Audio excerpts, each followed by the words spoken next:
Biyahe kasama si DJ Lala, aarangkada na. Oras na para basahin natin ang isa na namang biyahe ng buhay ng ating kabisyo. This one was sent to us over sa DJ Lala Banderas Facebook page. My love, ito ang biyahe ng buhay ng isang lalaking itatago natin sa pangalang Frozen Fire. Oh?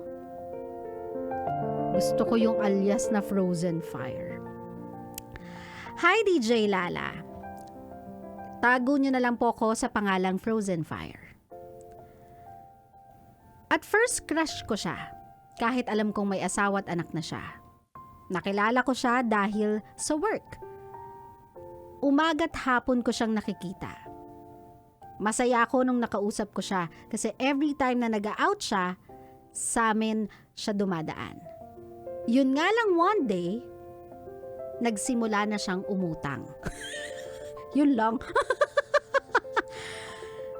Umutang siya sa akin. Binigyan ko siya. At nagbayad naman siya. Pero simula nun sunod-sunod na siyang nag-a-ask ng help. Especially sa pera. Dahil naawa ako dahil need ng family niya, kaya naman bigay ako ng bigay. Yun nga lang halos wala nang matira sa akin. Di na ako nakakatulong sa pamilya ko. Although, nakahiwalay naman ako sa parents ko. Until now, humihingi pa din sa akin at minsan hindi ko matiis dahil kailangan ng mga anak niya at alam ko ako na lang ata ang naniniwala sa kanya. Actually DJ Lala, di ko na siya gusto eh. Pero hanggang kailan ko kaya siya tutulungan at paano ko kaya siya matatakasan? Pumupunta kasi siya sa inuupahan ko. Problema kasi niya, DJ Lala, naisagad niya ang pagkakautang at nakasanla yung ATM niya. Kaya kahit nagtatrabaho at sumasahod siya, wala siyang nakukuhang sahod. Yun lang. Kasi nagbabayad siya ng utang niya at wala naman work yung asawa niya at may 5 anak sila. Gusto niya mag-sideline pero hindi pwede. Asawa niya ayaw naman mag-work. Kaya yun, nakautang din ako dahil sa kanya at this April matatapos na ako lahat sa pinagkakautangan ko DJ Lala.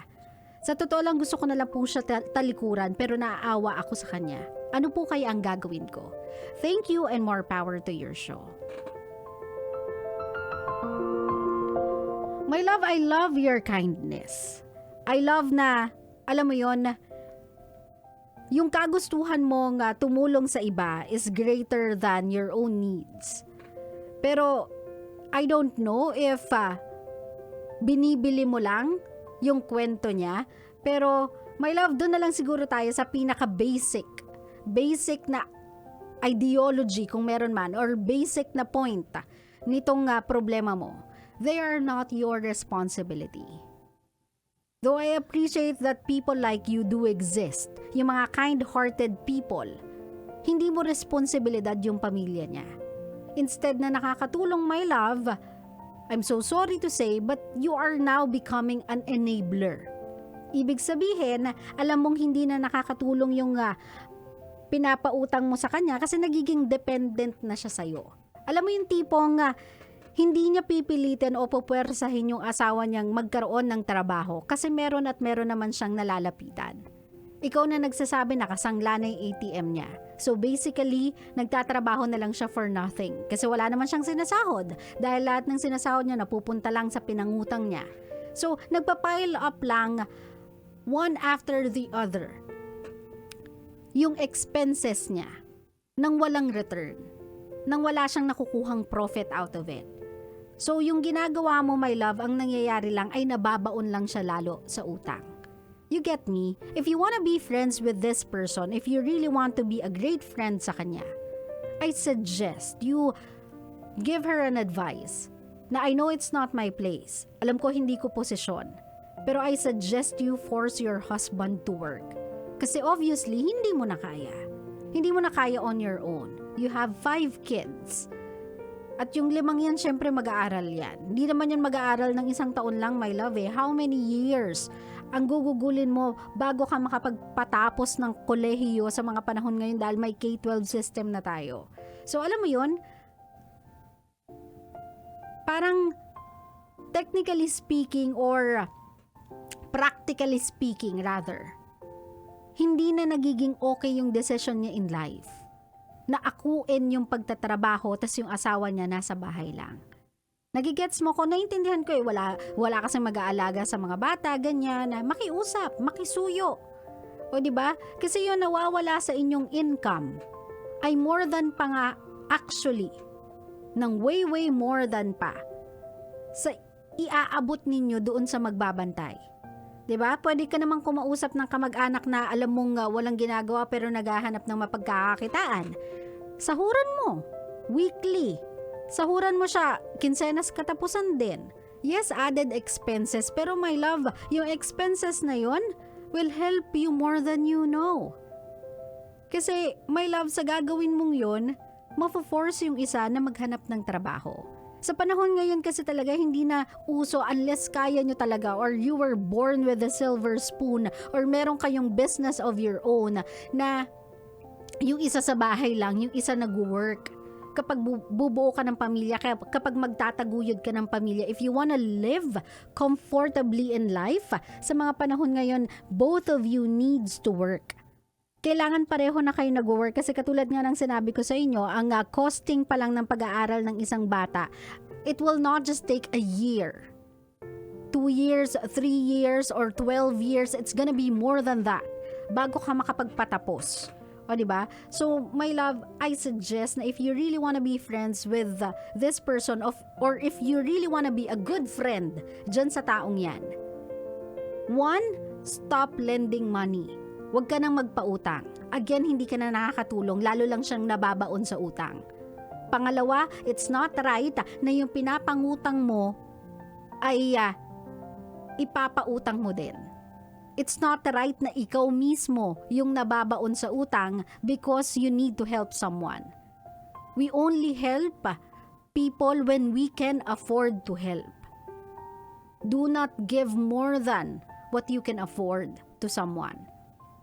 Nagigets ko yung awa nagigets ko gusto mong gumawa ng paraan. Kaya lang my love, lagay mo rin sa isipan mo kung ikaw nga gumagawa ng paraan para sa kanya, bakit yung asawa niya hindi kayang gumawa ng paraan para sa kanya? 'Di ba? So, I hope na yung adoration mo dito sa taong to, I hope yung kagustuhan mo sa kanya, even if sinasabi mo sa akin ngayon na hindi mo na siya gusto, is not blinding you to do things like this. Kasi kapag dumating yung panahon na ikaw yung mangangailangan, baka hindi ka napahiramin ng mga tao sa paligid mo kasi na-exhaust mo na yung ability to do that nung mga panahon na tumutulong ka sa iba, sa pamilya ng may pamilya, na wala ka namang pananagutan with.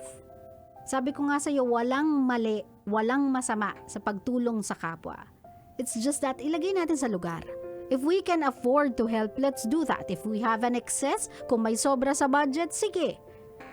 If that will make you happy, if that will make you feel good about yourself, if you know that helping other people makes you feel fulfilled, that is okay. Pero kapag may excess, hindi dyan sa extent na yan na nagkakanda utang-utang ka na din because you want to help her. Nagigets mo ko, my love? Hindi natin pwedeng tulungan yung isang tao. Kailangan matuto silang tumayo sa sarili nilang paa. Sila yung gumawa ng pamilyang yan, sila yung gumawa ng 5 bata, sila yung nag-decide na magsama at bumuo ng pamilyang ganyang kalaki. They have to learn kung paano buhayin yan.